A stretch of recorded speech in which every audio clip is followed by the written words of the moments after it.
তুমি কি কাঁদবে না অশ্র ফেলে, তুমি কি চাইবে না দুহাত মিলে, তুমি কি কাঁদবে না অশ্র ফেলে, তুমি কি চাইবে না দুহাত মিলে,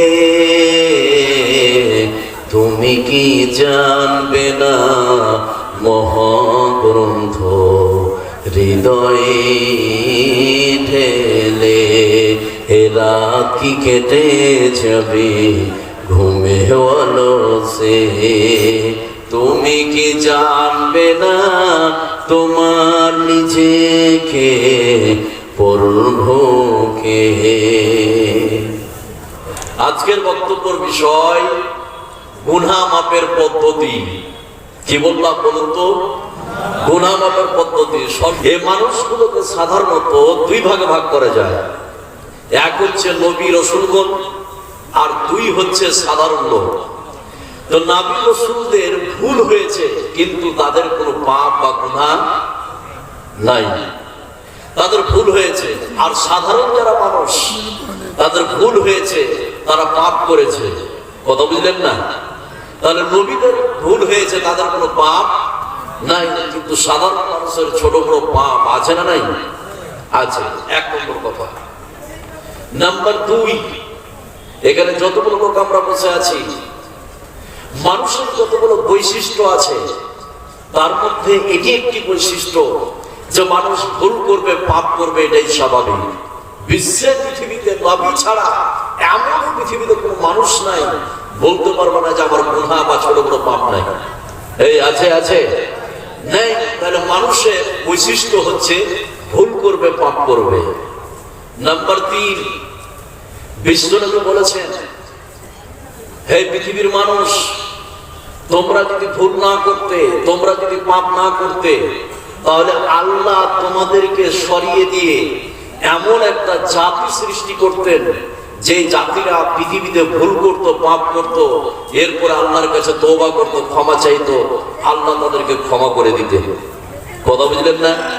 তাহলে এই হাদিস থেকে আমরা বুঝতে পারলাম মানুষ ভুল করবে, পাপ করবে। কথা বুঝলেন না?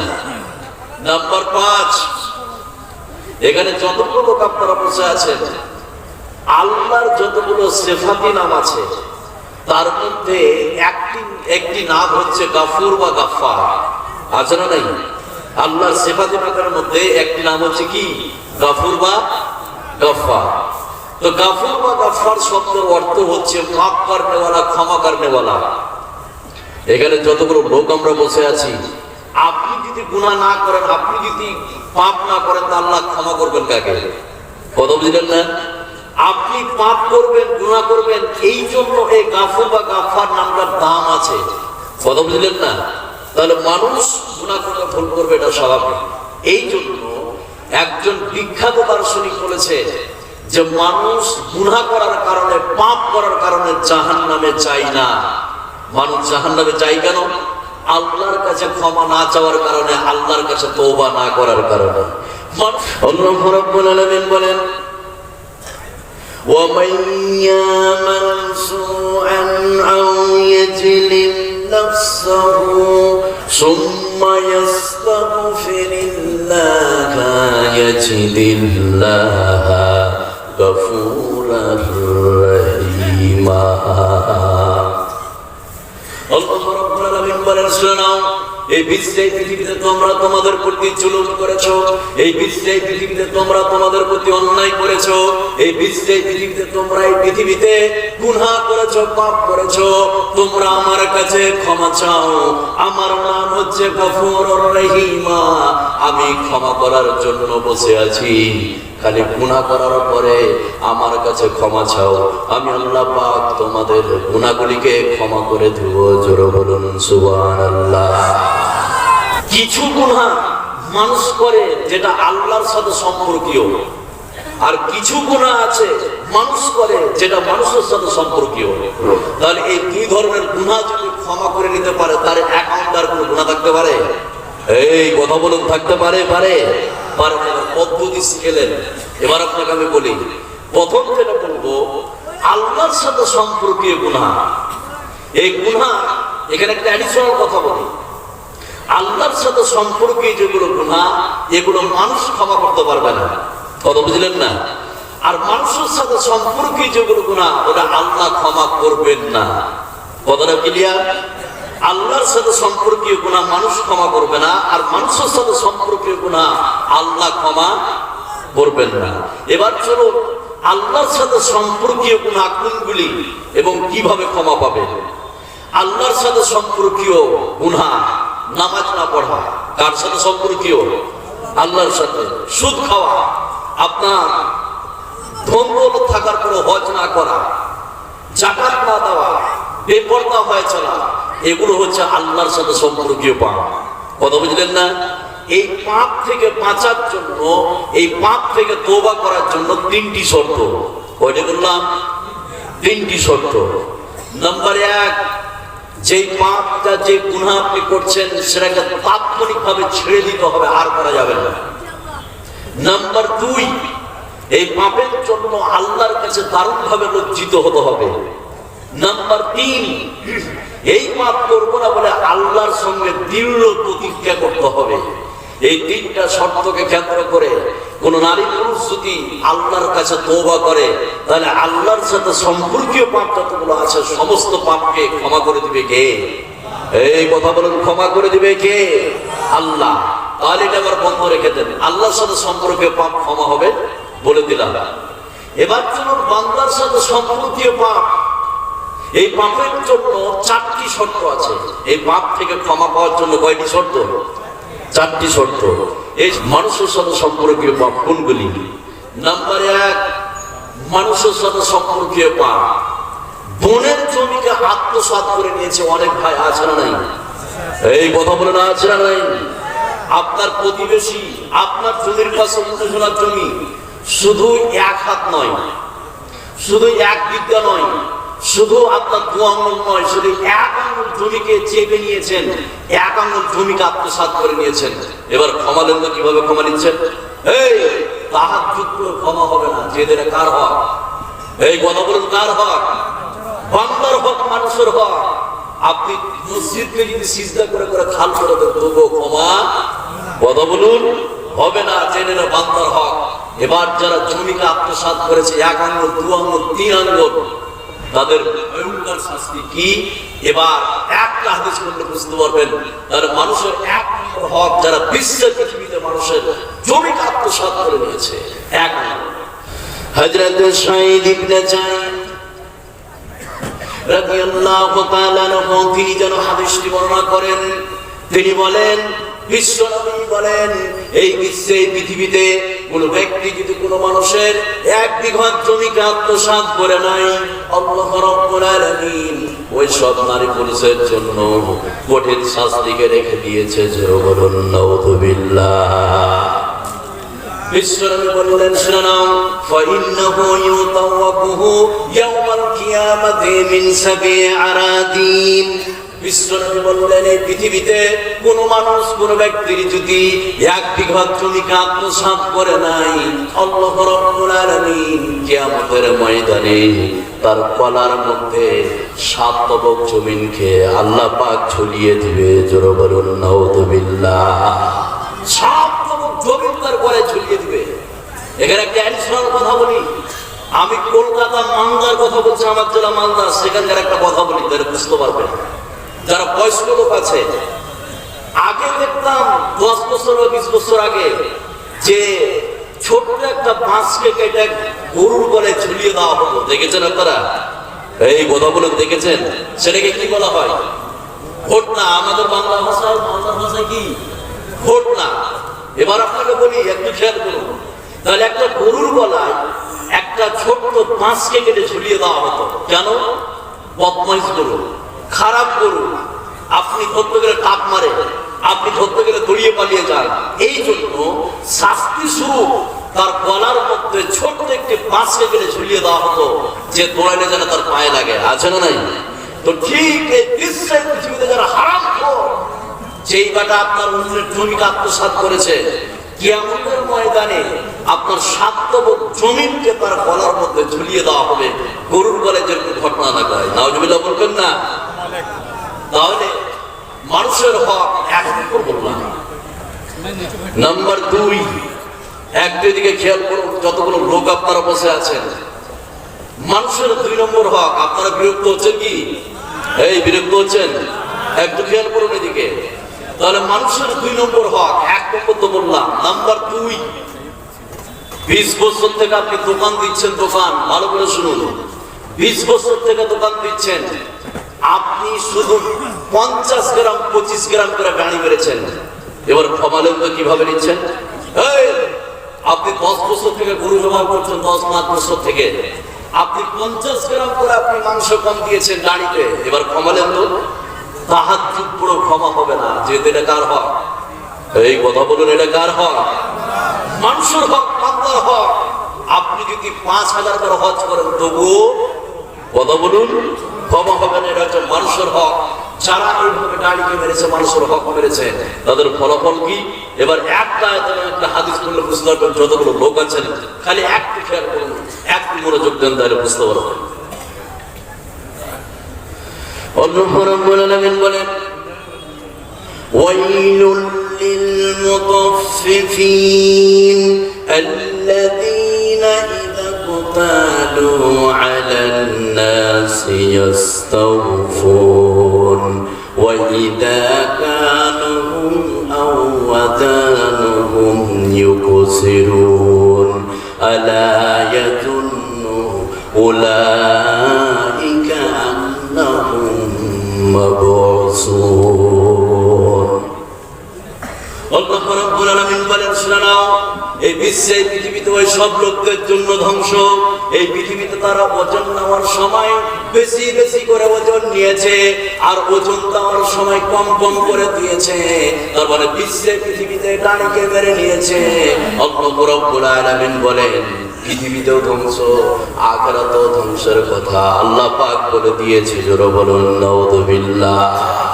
তাহলে মানুষের 2 নম্বর হক যারা টান মেরেছে, এরকম বিশ্বে পৃথিবীতে হাজার মুসলমানের বাচ্চা আছে না নাই? এই কথা বলুন, আছে না নাই? আছে। হযরত আবু হুরায়রা রাদিয়াল্লাহু তাআলা আনহু তিনি যেন হাদিসটি বর্ণনা করেন। তিনি বলেন, বিশ্বনবী একবার বাজারের মধ্যে প্রবেশ করলেন। বাজারের মধ্যে প্রবেশ করে বিশ্বনবী একটি খাবারের স্তূপে হাত ঢোকালেন। যেমনই হাতটাকে টানলেন, নবীজি দেখলেন খাবারের স্তূপের ভিতরটা ভিজা। বিশ্বনবী বিক্রেতাকে বলল, ও বিক্রেতা, তোমার খাবারের স্তূপের ভিতরটা ভিজা কেন? বিক্রেতা বিশ্বনবীকে বললেন, আসাবাতুহুস সামাউ ইয়া রাসূলুল্লাহ, ও আল্লাহর নবী, ও দয়ার নবী, বৃষ্টি হয়েছে, বৃষ্টির পান্তে ভিজেছে। বিশ্বনবী বললেন, তুমি ভিজাটা ওপরে রাখলে না কেন? বিশ্বনবী বললেন, শুনে নাও, মান কাসনা ফালাইসা মিন্না। এই বিশ্বে, পৃথিবীতে মানুষকে যারা ধোঁকা দেয়, এই বিশ্বে, পৃথিবীতে মানুষের সঙ্গে যারা প্রতারণা করে, তারা আমার দলভুক্ত নয়, তারা আমার দলভুক্ত নয়, তারা আমার দলভুক্ত নয়। জোরে বলুন নাউযুবিল্লাহ। নাম্বার 3, মানুষের হক। আপনি সব ভুলে যান আমার কথা। আমার আগে যিনি কথা বলছিলেন, ছাত্র হওয়ার আমার যোগ্যতা নাই যে কথা বলে খুব দামি দুটো কথা শিখেছি। মাদানী সাহেব যে বলেছেন অত্যন্ত দামি কথা, কিন্তু আমি যদি দূর থেকে না আসতাম তার বক্তব্য দিতাম না। আজকে সত্যি আপনাকে বলছি, দুটো কথা শিখেছি। এবার শুনুন, একটু খেয়াল করুন। নাম্বার 3, মানুষের হক। বলছে, হ্যাঁ, এদিকে খেয়াল করুন। মানুষের 3 নম্বর হক। আমি যতগুলো কথা বললাম সব ভুলে যান, কিন্তু এই কথাটা মনে রাখবেন। সেটা কি? 3 নম্বর হক। যারা জনগণের মালকে আত্মসাৎ করে, বিশ্বে পৃথিবীদের লোক আছে না নাই? আছে। কত আপনি মসজিদ দিবেন, এই মসজিদের কত আপনি নেবেন? আপনার যারা সভাপতি, কেসিয়ার বা মসজিদের যারা কমিটি আছে, তারা মসজিদের টাকা আত্মসাৎ করেছে, আছে না নাই? মসজিদের টাকাতে শুধু 1 টাকা দেখে 1 কাপ চা খেয়েছে। এবার ক্ষমা দেন তো, এই তুমি যে চা খেয়েছো, একটা মাদ্রাসার টাকা দিয়ে, জনগণের টাকা থেকে 1 কাপ চা খেয়েছো, কত আপনি নেতা নেবেন যান রাস্তায়? কত নেবেন? রাস্তার টাকা দেয় 1 টাকা দিয়ে আপনি চা খেয়েছেন, কানপুরের টাকা দিয়ে 1 টাকা দিয়ে চা খেয়েছেন। এবার ক্ষমালেন তো? এবার ক্ষমালেন কিভাবে? ক্ষমালেন এটা কার হক? কথা বলুন কার? মানুষের হক। এবার একটা ভয়ঙ্কর হাদিস শোনাচ্ছি, খুব লক্ষ্য করুন, যারা জনগণের মাল আত্মসাৎ করেছে, মানুষের হক যারা মেনে নিয়েছে, হাদিসটা বললে আপনারা বুঝতে পারবেন। বিশ্বনবীর যুগে যতগুলো যুদ্ধ হয়েছিলেন তার মধ্যে একটি যুদ্ধের নাম ছিল খাইবার। নাম শুনছেন? খাইবার। এই যুদ্ধটা 7 হিজরিতে অনুষ্ঠিত হয়েছে। কত হিজরি বললাম? 7 হিজরিতে অনুষ্ঠিত হয়েছে। এই যুদ্ধে 1400 সাহাবায়ে কেরাম, বীর মুজাহিদ, বীর যোদ্ধা এই যুদ্ধে গিয়েছিলেন। এই যুদ্ধে মুসলমানদের জয় হয়েছে।